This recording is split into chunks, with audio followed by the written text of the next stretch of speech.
Goa Chief Minister Dr. Pramod Sawant on Thursday met Home Minister AMIT Shah in Delhi.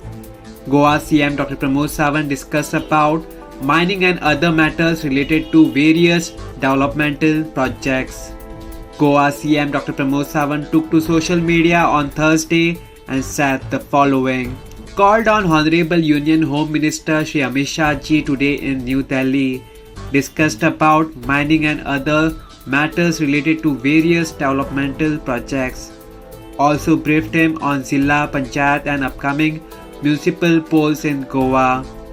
Home Minister has assured full support in all matters.